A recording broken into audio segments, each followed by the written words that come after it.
Peace and welcome to another episode of ARTdustry, where art meets industry. We are your hosts, Rachelle Etienne-Robinson and Stan Substantial Robinson. Season 3 of ARTdustry is powered by Words, Beats, and Life.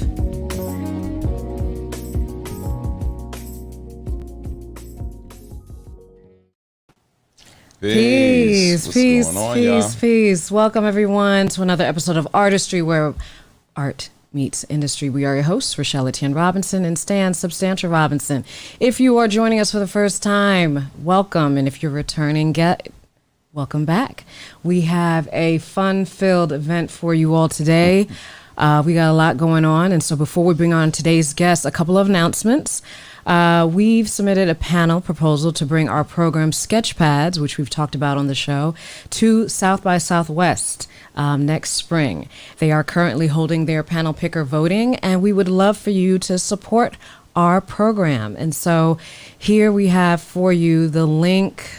The link will be in the description of this video, so you can be sure to check that out after the show. Yes. Definitely be sure to support us. Sketchpads has been extremely successful, and shout out to our sponsors. Shout out to Words, Beats, and Life. Shout out to Blick Art Materials. Shout out to Bites and Beats as well. And hopefully in a few weeks, we'll be able to announce our latest sponsor for Sketchpads. So it's really exciting. Yeah. Definitely a great event, and we're hoping to bring it to South by Southwest next year. So fingers crossed, prayers up, all that good stuff. High five for Jesus. Let the church say amen. Amen. Amen. Okay. And so what we got next? So in addition to that, if you are local, if you're in the DMV and you missed previous Sketchpads programs, we are at it again. And so we will be at Spizzy's second location, which is located in Brandywine.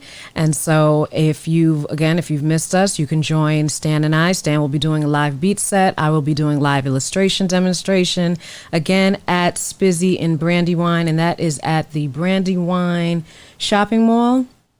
Yes, Brandywine Shopping Mall. And so we will be there. So join us and get some art supplies and some smoothies. Absolutely. And a good time, an overall good time. And last but not least. Yes, also next Sunday, we will be at Green Flight Festival event located at the Wharf in the DC, at the DC Wharf, which will be led by Javier Starks, aka One Wheel Wing. One Wheel Wing will be doing live demonstrations. If you are into PEV, personal electric vehicles, whether it's scooters, skateboards, bikes, etc., or you just want to learn more, please come out. That's again at the DC Wharf on Sunday, August 28th. Yeah, absolutely.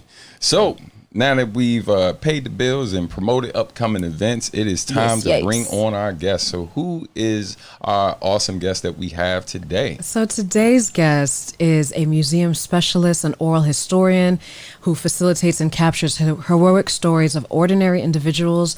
She has worked at the Washington, D.C. Public Library System as a special collections librarian and oral historian, and has worked at the Reginald Lewis Museum right here in the DMV in Baltimore. Please welcome Kelly Elaine Navies to the show. Kelly, thank you for joining us. I'm glad to be here. And it's Navies. Navies. I'm so sorry. Apologies. Okay. My family might be out there and they'll say, you didn't say anything. Right. I am so sorry. And I was like, I'm looking at him like, okay, what am I supposed to say it again? People want to exoticize it. It's just right. Like the Navy. I got teased when I was a kid, Army and the Navy, that kind of thing. Right. I got you. Well, welcome to the show. Welcome to the program. Absolutely. We're so happy to have you. Thank you for having me.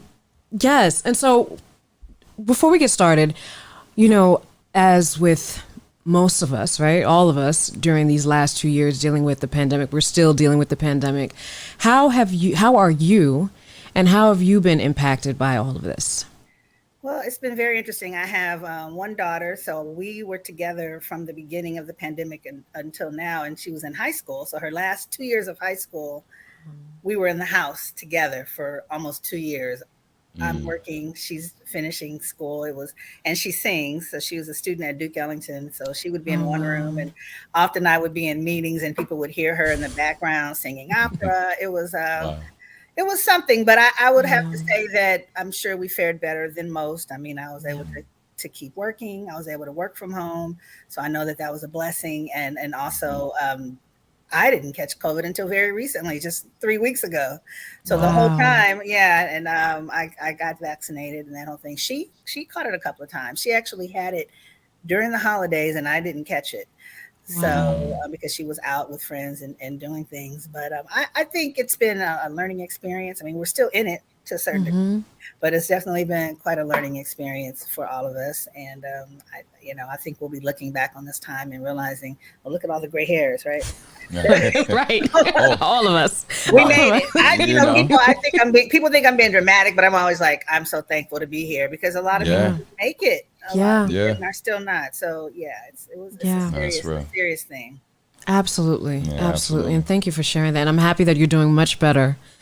Yeah, definitely. Thank you. So one of the things that we love to get into in the show, both of us have a visual arts background and then also performing arts as well. And most of our guests either have worked in the arts in some way, shape, or form, are arts educators, performing artists, somehow connected. And we know that, obviously the reason why you're here is the arts have played a role in your life as well. So we like to start with knowing what was your introduction to the arts?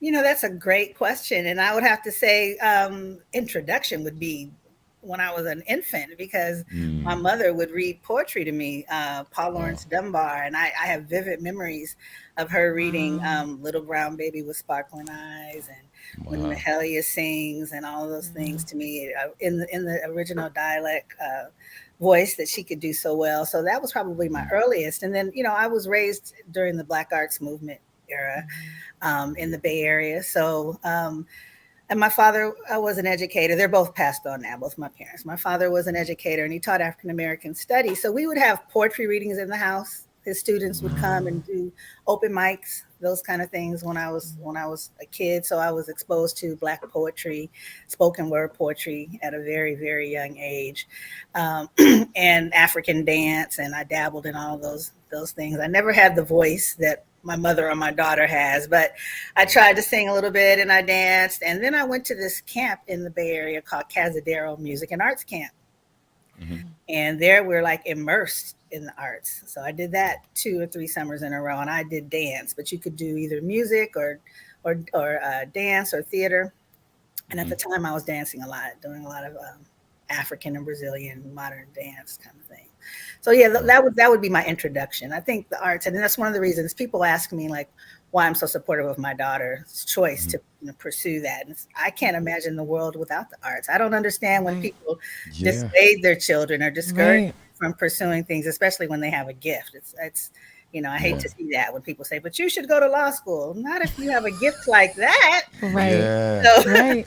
Yeah. So, that's well, we appreciate the fact, one, for you, we appreciate you sharing that, but also the fact that, as parents ourselves, and we have young artists in our family, and we're pushing them, and we see the exact same things. We see how people are discouraged a lot of times, and so I find that a lot of times that comes from, maybe people don't have access to people who work in the arts a lot of times, so they so they don't necessarily see it as a traditional job. They think it's this thing that's unobtainable for most, like it's out of reach or something. But there's working class musicians, there's working class visual artists, and of course we have the celebrities too. It's like arts are all around us. We really couldn't live without the work of all the artists around us, the visual, the music. I mean, absolutely. Yes, it's it's in everything. Yeah, it's in everything. Absolutely. I read in with an article where you talked about your first introduction into oral history and how impactful you had an educator, a teacher who really inspired you. Can you share that story with us?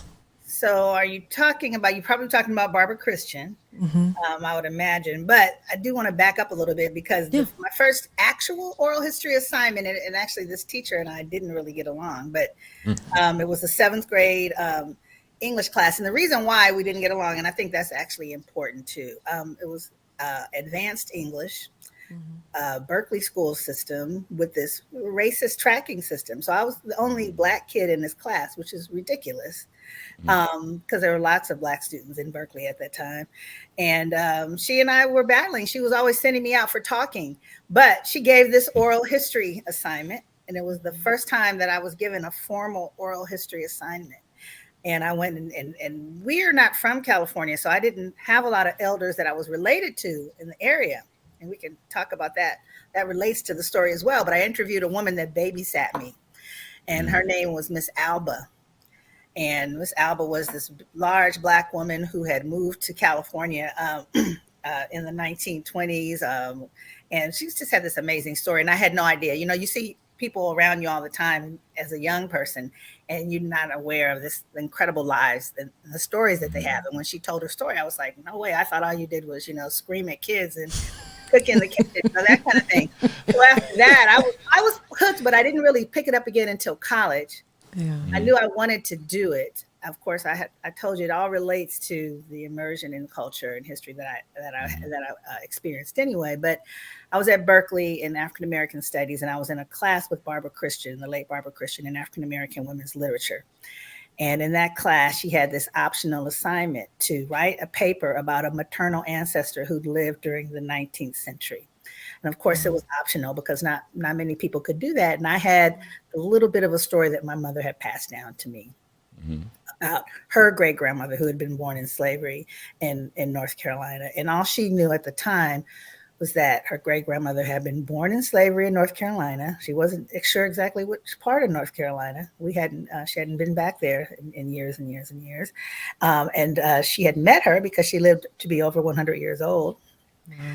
So she had actually met her when she was a little girl. She remembered her face and her smile.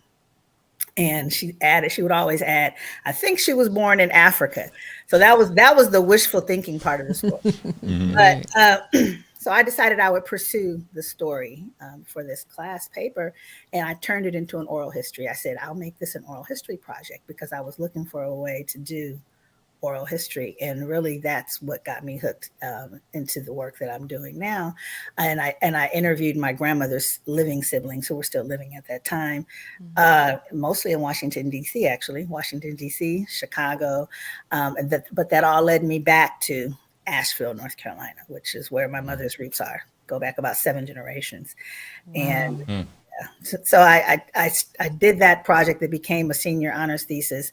Eventually, I went to Chapel Hill to study at the Southern Oral History program. And really, I just wanted to be in Asheville that whole time. So I spent a lot of time just reconnecting with family, doing oral histories. One thing led to another, and I was doing oral histories about the segregated high school in Asheville, which was the high school for Black students for the whole region, because they only had one high school for several counties that was available to Black students in Western North Carolina, which is Appalachia, for those who don't know.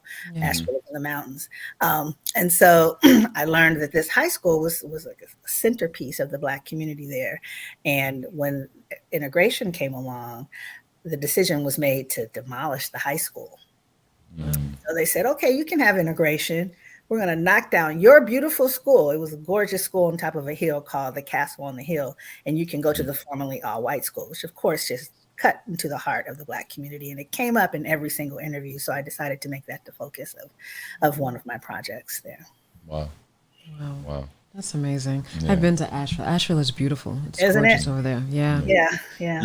Y'all wouldn't happen to know offhand how far that is from Enfield, North Carolina? Oh, it's a good distance. It's on the west. Yeah, on the other side. I don't know where Enfield is, so it must be pretty far away. Okay, gotcha. Yeah, because anytime someone talk about North Carolina, I always got to, stop for a minute, make sure we ain't related. Well, there's a lot of the people in this area are from North Carolina. Mm-hmm. Yeah. No, absolutely. Yeah, absolutely. So we very well may be. Yeah. Yeah, for sure.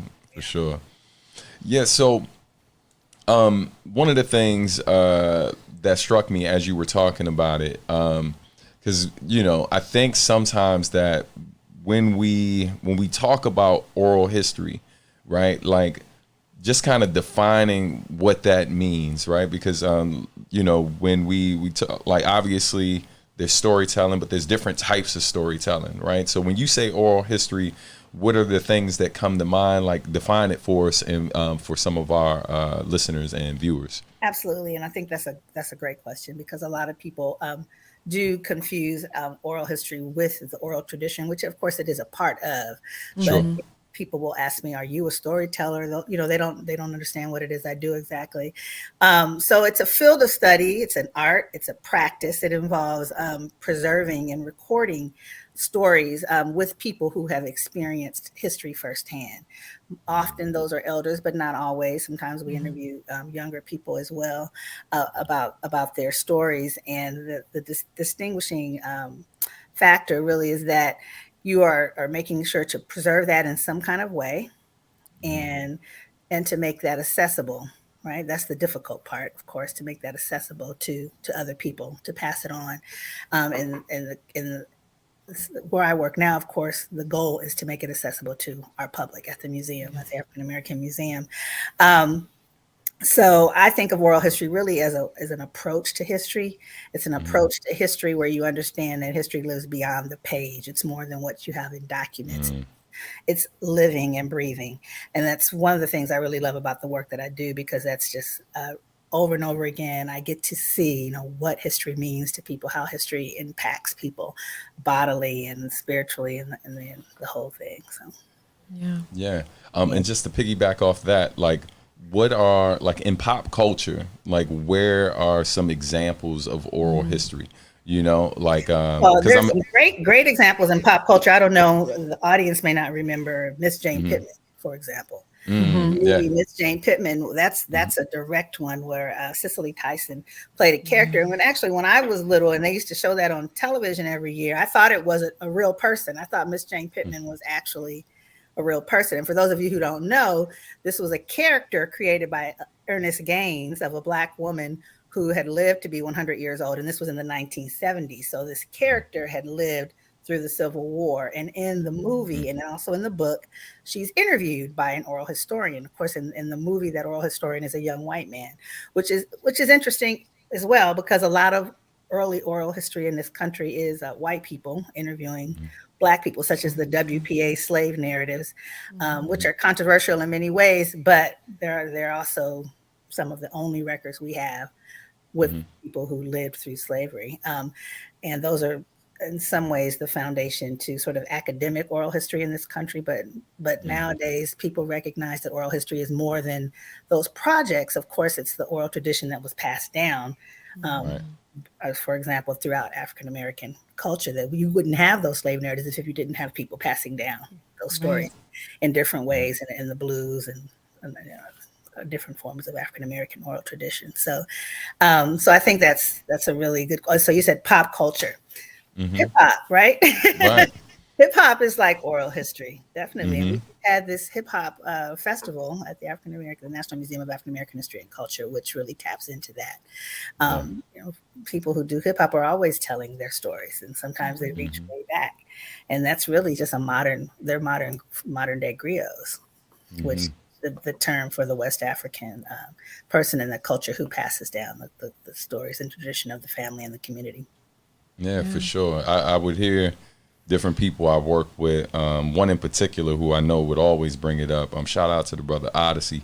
He would always talk about, like, rappers as reporters, like, because I remember there's another artist I work with who sometimes would challenge me when I talk about certain things, saying that he was like, yeah, it's like, I hear you talking about it, but he's like, what solutions are you offering? And then another peer of mine was like, he was like, sometimes it's not about, like, it's not always about trying to figure out the solution every time. Sometimes it's just reporting what's happening. Right. Because, like, first we got to discuss what's happening. We can get to the solution, but not everybody recognizes what's going on yet.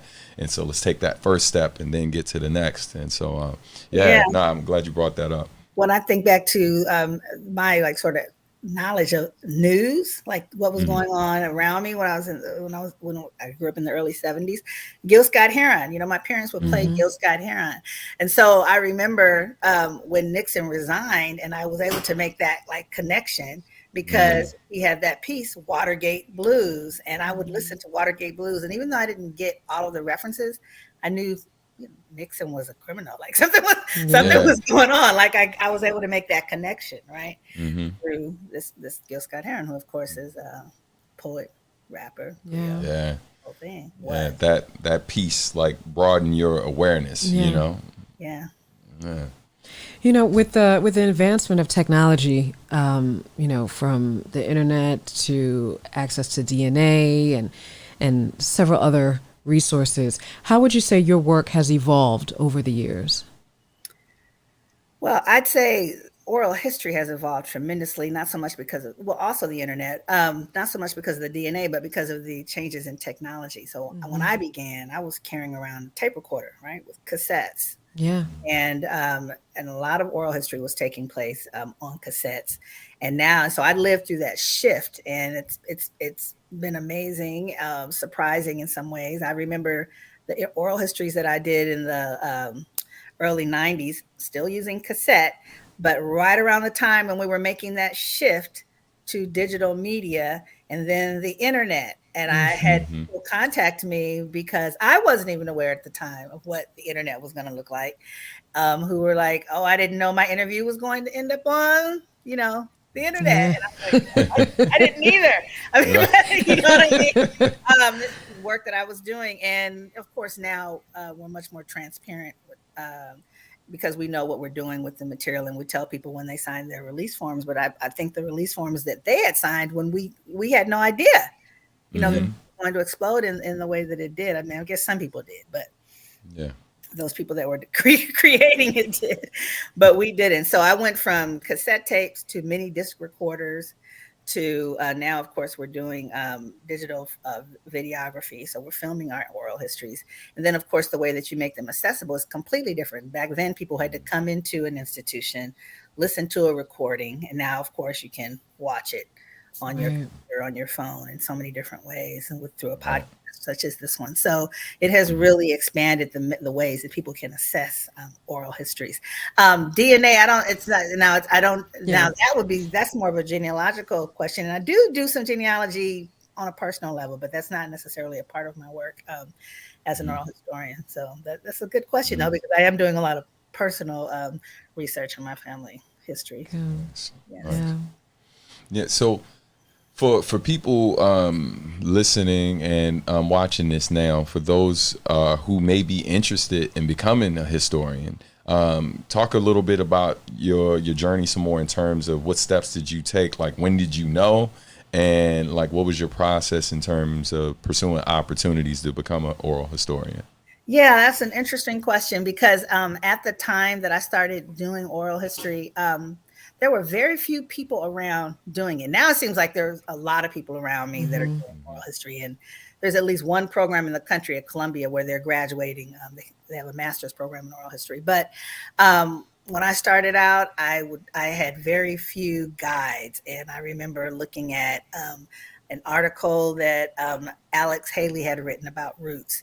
There were a few books. I followed his journey because I saw myself sort of walking in his footsteps, so to speak. And but I would tell people today there's a tremendous amount of resources. It's very different now. Then it was like I had to explain myself to everyone. You're doing what? I remember when I was working at.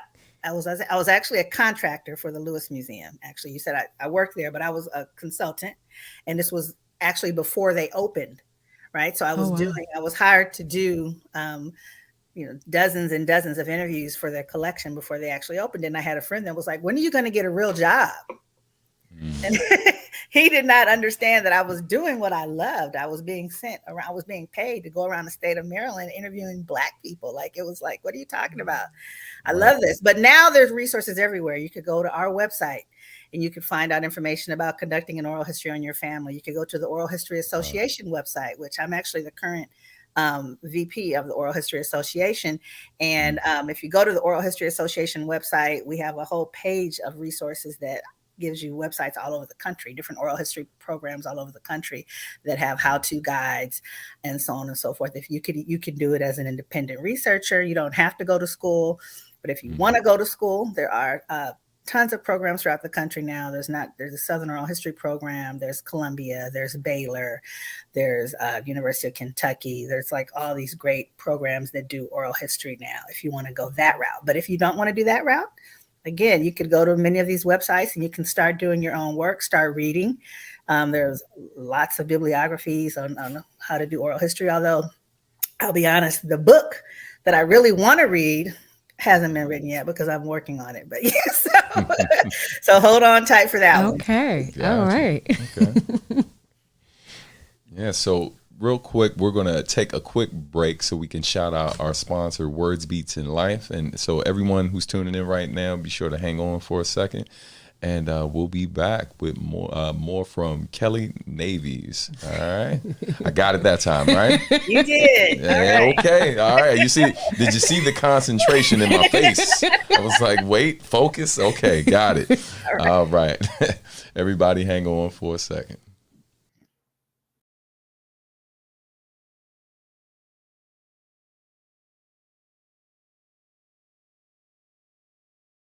Hi, I'm Terry, or Rosina Terry Memolo, and I teach Roses and Concrete here at Words, Beats, and Life. Visual arts probably is one of the things that kept me interested in school and kept me attending. And then, of course, I went on to art school. It kept me motivated, it kept me focused, gave me a space to express myself, connections with other people, other artists. I teach Roses and Concrete for a few different reasons. One of them is working with flowers and making things is a great hustle. The same inspiration that I needed in school with visual arts, I know that young people need it today, and I believe that's what we pass on when we teach this class. It gives that hope, that inspiration to keep going. That's why I'm with WBL. So enroll in my class at wblinc.org/academy. And we're back. Hey. All right. So going back to the listings of several interviews that you've done in the past, you have performed countless oral history where you've interviewed several individuals. Do you have a story that stands out to you? There are so many. But let's see, which ones would I pick out? The one I really like to talk about is one that you can find on our website at the museum now, and that's a fairly recent one that I conducted when I started working at the museum back in, I think we did this interview in 2017, but I've been there since we opened. And this is with Edward Taylor. And Edward Taylor, and this is a part of a project called the Collection Donor Oral History Project. And this is where we're interviewing individuals who donated artifacts to the museum. Because for those of you who don't know in the audience, a large portion of the artifacts that we have at our museum were actually donated by individuals, things that people had in their private collections. So he donated a photograph of him in the Korean War when he was just 19 years old.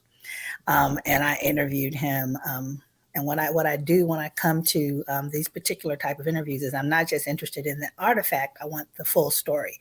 So I want the story of the person's life. I do start chronologically, and I want to find out, how they ended up in that particular place where they were able to come into the possession of whatever that particular artifact is. So we talked about his life growing up on the Eastern Shore of Maryland.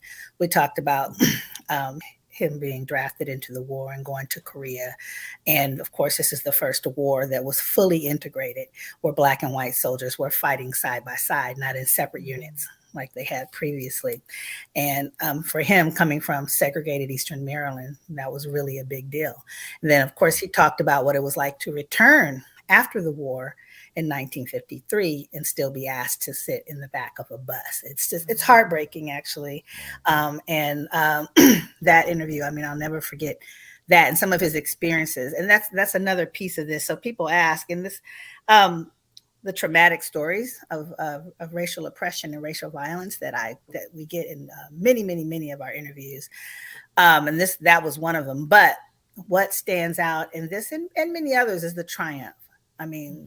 Some of the experiences that he went through were unspeakable. However, he triumphed. And after all of that, after the things that he witnessing a murder as a child, I mean, all these experiences that he went through, he comes back, goes to college, becomes a pioneering educator in his hometown, and helps to integrate the school system, and also is an advocate for peace. And when he said that he would take students into the woods who were fighting each other and talk to them about the war, pretty much, and scare them into being peaceful. Like, you want violence? You don't know what violence really is, right? Right. Wow. That kind of thing. But it's amazing to me, the things that, and that's why, really on a personal level, what we're going through now, and the chaos that we're experiencing in society, and the challenges that we're experiencing, racial, that kind of thing. I think about the people that I've interviewed and what they went through. And I'm like, so if they went through that, no matter how hard this seems to be for us, Right. I can go through it too. We can go through it too. So that's a message that I get over and over again. But the stories continue. I mean, I think one of my favorite interviews is with Bill T. Jones, the dancer. Mm-hmm. Yeah. Pieces of that are also on the Cooper Hewitt website. But he's such an honest person. Like, he's just one of those people that you could ask anything and he doesn't flinch, right? He just answers the question. And it's amazing to interview someone who has such a strong sense of themselves and who they are, and is not afraid to share. But there are many, many, many. I just interviewed 2 people recently, again, people whose names you wouldn't know, but who donated something to the museum. A woman who's 98 years old, who grew up in Dublin, Virginia. And I interviewed she and her daughter, and just, it was really interesting, sort of the generational take they had on racism and racial experiences in that town, and how it impacted them differently. The stories never stop, actually, and the impact that the stories have. Wow. It's funny how you mentioned how learning about everyone's experience, and just how impactful it is. Mm-hmm. Because I think for us that are living today, we don't realize how our experiences, impact how we experience things and how we transfer those experiences to the next generation. So I find that fascinating. Yeah, one of my favorite experiences, of course, is with a family member. And this is one of my very first interviews. And this is with Geraldine Ray. And she was my mother's first cousin. And she's the relative that I reconnected with in Asheville, who really got me going in terms of the family history. But I conducted 3 different interviews with her. And it was mind blowing, because I had tried to interview my grandmother's siblings, right, to find out about the life of this ancestor who was born during slavery. But of course, I could only get their memories of an older woman who was their grandmother. And it was great, but there's only so much you could find out about them, about someone that way. If your grandchildren were to tell your life story, what do they really know, right? Right. But it was when I sat down with Geraldine Ray, who was about the same age as my mom, a little bit older, but was born in the 30s and grew up in Asheville. Her life hadn't changed that much from the life of my great-great-grandmother. So she grew up, living in a rural environment, and, washing clothes by hand, living in a house that didn't have electricity, those kind of things, and working to the bone, like doing a lot of the work that the women did during that time. So I really got a chance to see a little bit more of what it was like for my great-great-grandmother just by talking to her and asking her in-depth questions about her own life. It was, that was something. Amazing. That's amazing. And she passed on recently, so she's definitely an ancestor that I revere and honor. Yeah. The other thing that history has been in the headlines for it feels like forever.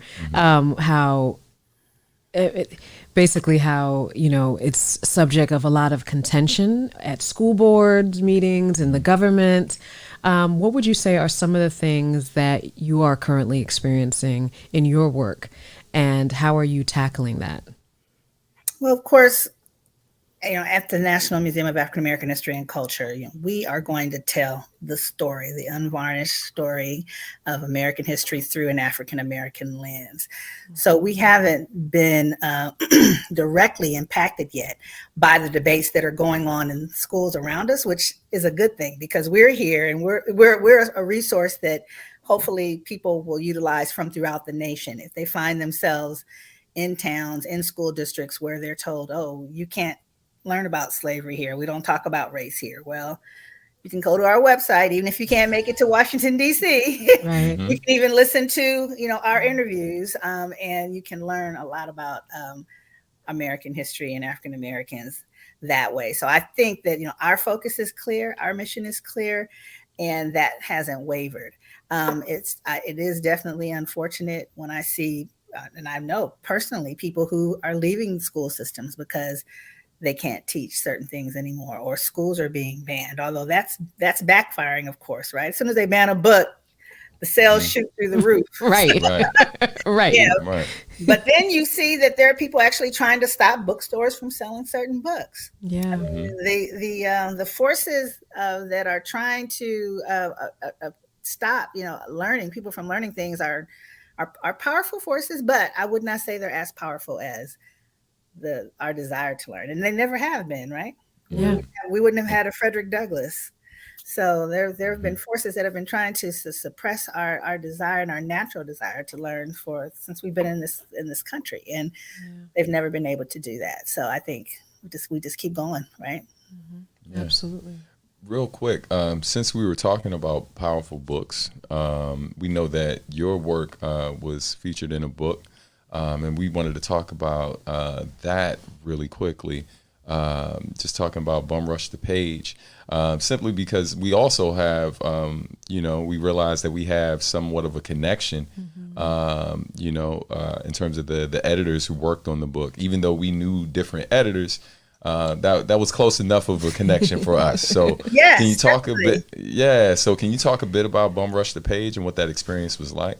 Sure. So I submitted to this book when I was a graduate student. So at the time I was living in North Carolina, and I knew that, and these have been the forces that have been, and we haven't talked that much about that part, but I knew that I wanted to write poetry and do oral history, and that's still something that I'm intent upon doing.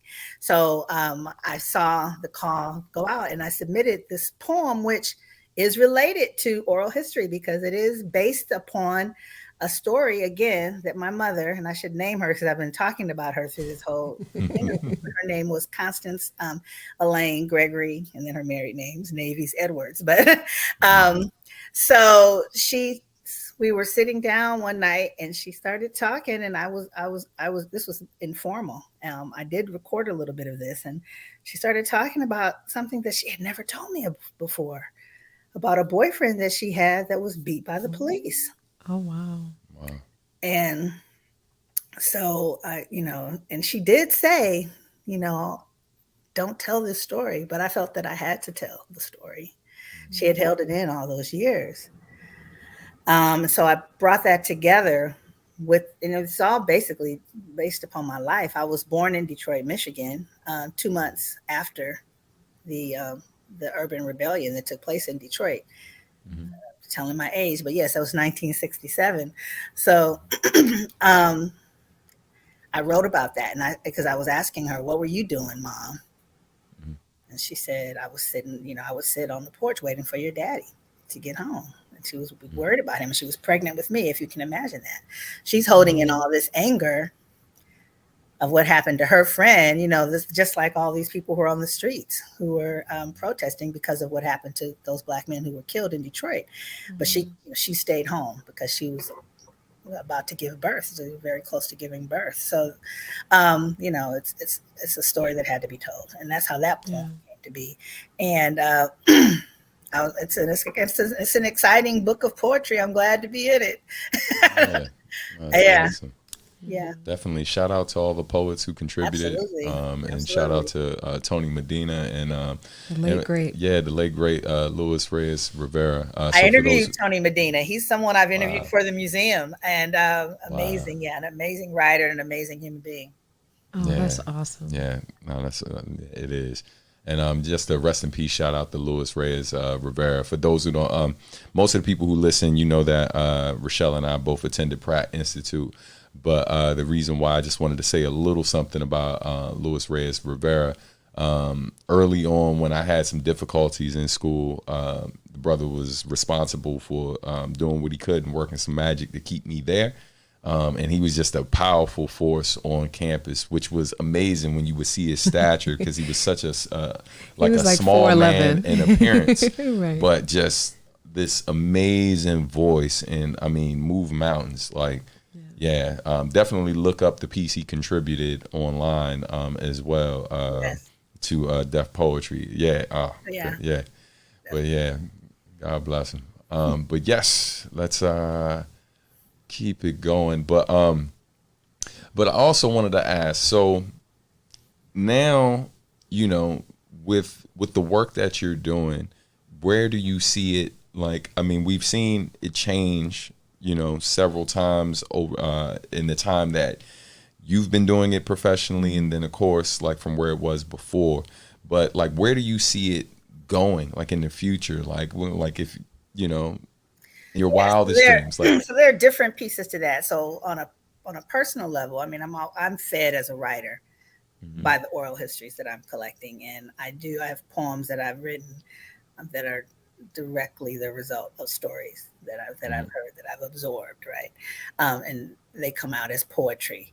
So that's one piece, and I am working on publishing some things that are a combination of oral history and poetry. And so look for that. But what I love about collecting oral histories is that I'm collecting these stories, right? And we're preserving them for anyone to use. I want visual artists. I want playwriters to come along and to take this work and to use it, bring it to life. And there are people that are doing that kind of work. There are people that are turning oral histories into dramatic works. There are people that take the transcripts and, interpret them through music. And I want to see more of that. I want to see a collaboration between artists and oral historians. We make them accessible, via our website. We integrate them into media pieces. But if people see things like that, I hope it inspires them, to take it to another level. Because we can't do everything that's meant to be done with them. And you guys are artists.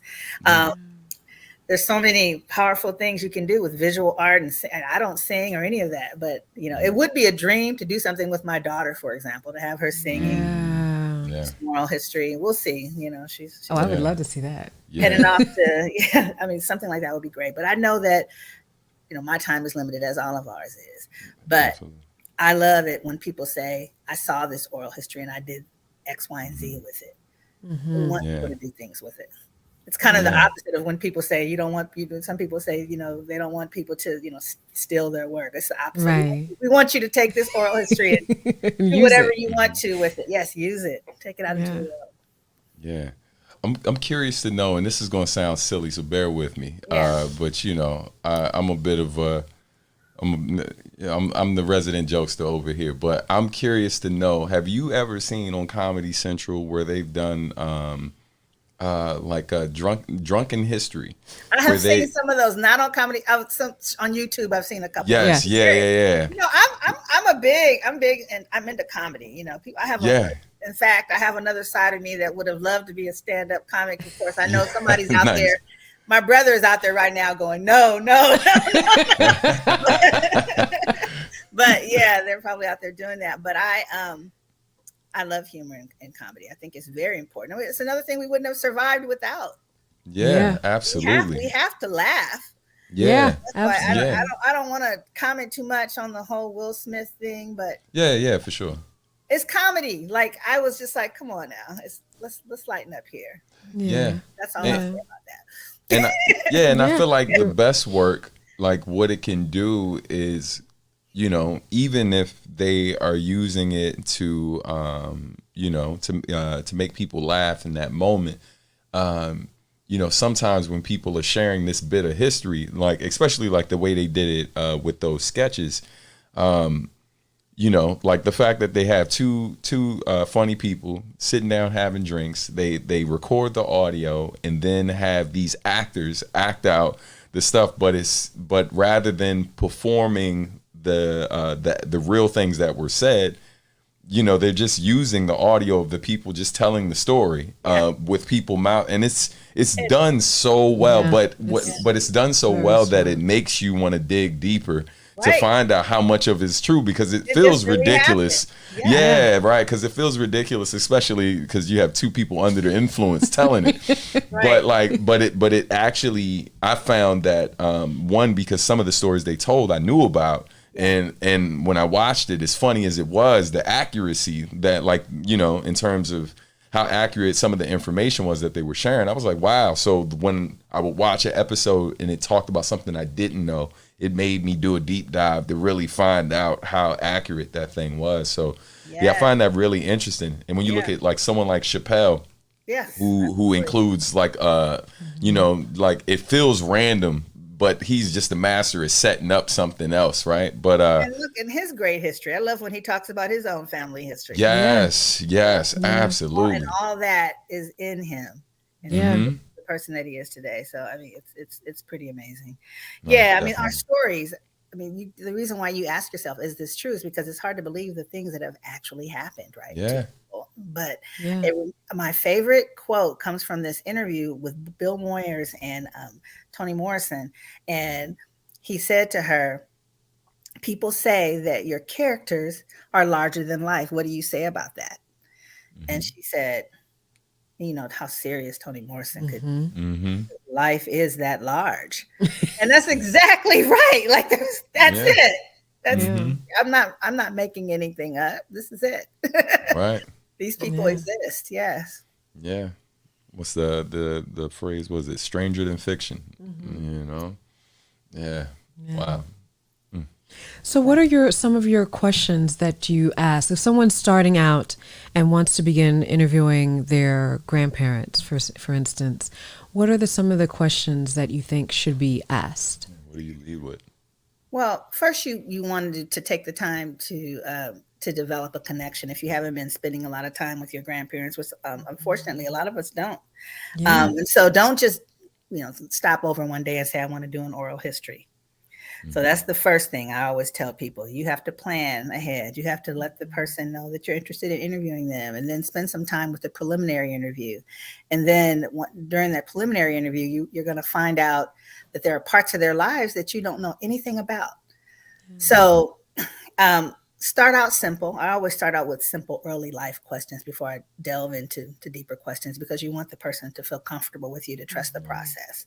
And the questions can vary, but one question that I often ask people has to do with when they first realized that they were Black and that meant something.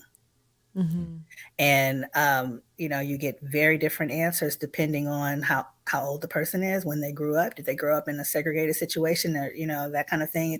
But it tells you a lot about that individual, right? Some people might say, I always knew, or I learned when I tried to drink out of the white water fountain, you know, for example, that there was something that was going on there. So that's a question that I like to ask. But I find that it's the simple questions that get you the answers, because a lot of times if you ask someone something directly, they don't answer. Like, you don't just come right out and say, you know, what did it feel like to grow up during segregation? That's a big question, right? You're not going to really get a good answer. But if you ask people simple questions like, you know, how did you get to school? Right? Then they start to talk about, you know, whether they had to walk miles, or did they have to walk in a group because they were going through a different part of town, or whether, you know, you get all kinds of really interesting questions. I mean, just here in DC, when I did interviews when I was a librarian, I did a project on U Street, and I had people talk about walking all the way from Southeast to U Street and not feeling free until they got to U Street. Wow. So just asking someone a simple question about the very act of going from one place to another can really draw out some vivid stories. Wow. That's powerful. You know, it's funny. We watch so much in film and in TV where you have stories where people are interviewing their elders, especially when it pertains to the civil rights or even before. and how a lot of folks, because of the trauma, are not willing to share those stories or to relive some of those memories. And so I think what you said as far as making people feel comfortable and to trust that, you're not going to be using their stories for, financial gain or whatever the case may be. Yes, it's very key. Yeah. Trust is a central part of oral history. You have to build trust, and you should take as long as you need to do that. Yeah. So, yeah. This one over here, she's being modest right now, but my nickname for it, I call her Black Barbara Walters, because it wasn't until she became a part of my family that, like, there's stuff I've learned about my mother and other family members that, and I realize it's because of how they see her, the trust that they have in her. It almost makes me feel a way, you know what I mean? If I'm being honest. You guys are doing that on the show. I mean, it's right. But everything that you were saying and touching on, like, I definitely, it's like I'm playing it back. Whether I'm thinking about these interviews or thinking about conversations she had with, like, my mom and other people. It's an art. It truly is an art. And absolutely powerful. So is it time? I think it's time about for that the rapid time fire, right? For the rapid fire. Yes. So this is a segment we have where we ask you 5 questions. And it's basically the first thing that comes to your head. Nothing, nothing too serious, but just that touches on, a little bit of what you've experienced and what you've done in the past. So, you ready? I think so. We'll see. It's nothing serious, I promise. Nothing crazy. Nothing crazy. Okay. So the first one is, what is your favorite historical figure? Benjamin Banneker. Wow, DC. Okay. Yeah. All right. I mean, this self-taught mathematician and astronomer, just amazing, right? I think about him laying on his back and looking at the stars and figuring it out. Amazing. Wow. That's a good one. Second one, most memorable historical fact about your own family. Wow, that's a good one. We just found out in the last 2 years a bunch of great stuff about our family. So I would say that my great-great-great-grandfather on my paternal side was a free Black man who was involved in the Underground Railroad in New Albany, Indiana. Wow. Yeah. Salute. That's amazing. That's awesome. Wow. So next question would be, favorite question you like to ask your subjects? Probably one of the ones I mentioned about race, but I'll see if I can come up with another one. But I think that's one of my favorite ones, actually. Mm-hmm. Yeah. Okay. Next is, what's your favorite book? I mean, I read a lot, but you heard me mention Toni Morrison, so I would have to say Beloved. She's my favorite writer, and that book is like a Bible kind of book you go back to over and over again. Yeah. That's awesome. And our last one, if you could interview a historical figure to obtain their oral history, who would it be? I mean, that's only one. I know. I know. So I already mentioned Harriet Tubman would be great. And the reason why I say Harriet Tubman is because she didn't write. Like, we have books from Frederick Douglass. But yes, I would love to interview Harriet Tubman. Oh, that's a good one. That's a good one. Wow. Yay. See? Nothing too serious. That wasn't too bad. bad. See? Nice and easy. Right. That wasn't bad. That was fun. Okay. Right. Well, that sums everything up. That was awesome. Oh, thank you so much for sharing your knowledge and your experience with us and with our audience. I think everybody feels inspired. If you don't feel inspired to go and interview your parent, grandparent, Everybody Pappy, Gigi. I'm glad you said that. Yeah. Everyone should interview the elders in their family. Yeah. Absolutely. Absolutely. Yeah, definitely. And before you go, if you could just share with everyone, like, what's next for you, what you got going on, what's going on at the museum.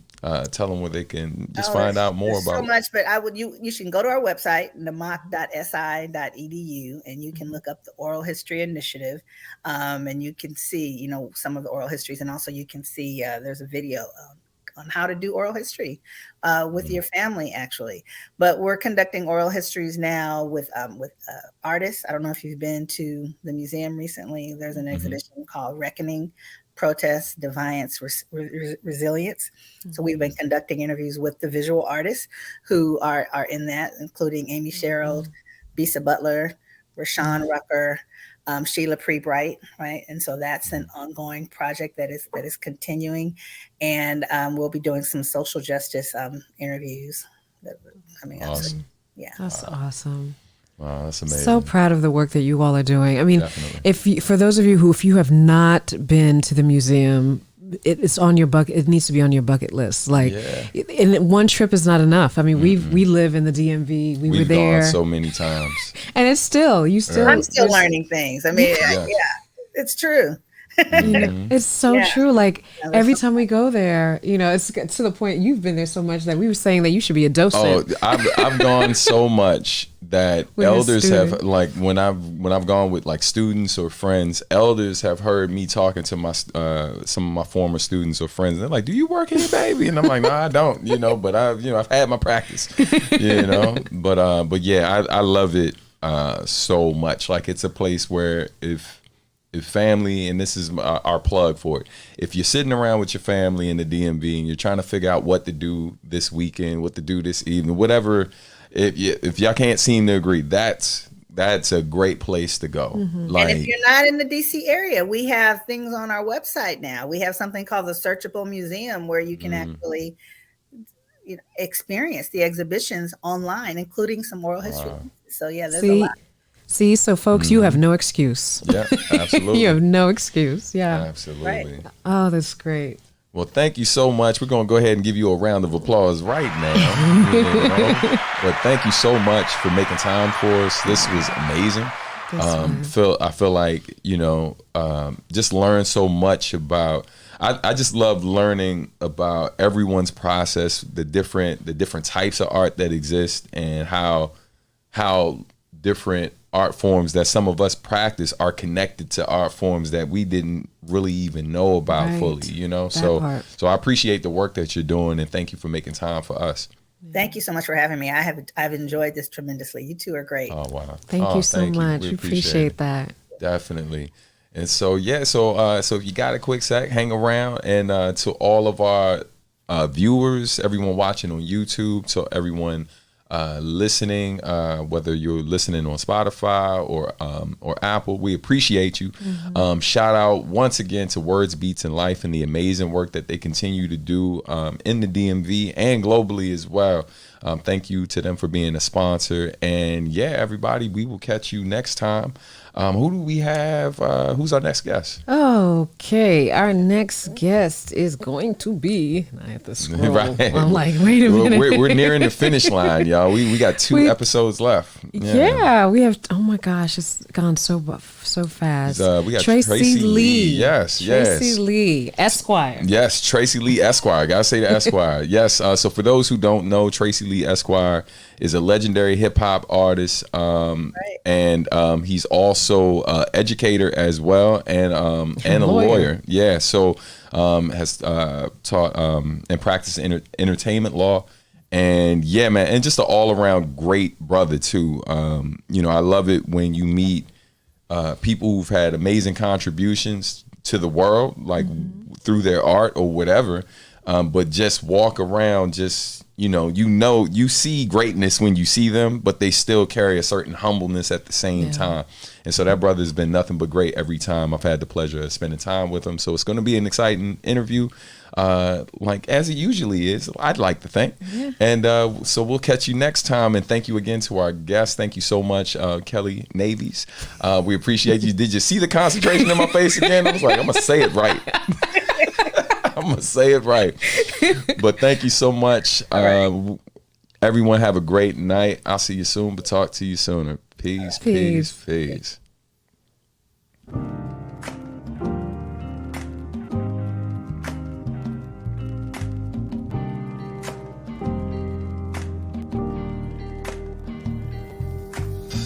Thanks for listening to Artistry, where art meets industry. Season 3 of Artistry is sponsored by Words, Beats, and Life. Visit www.wblinc.org to learn more. This podcast is produced by Substantial Art and Music. For more information, please visit www.subartandmusic.com. You can also follow us on social media at Sub Art and Music. Peace.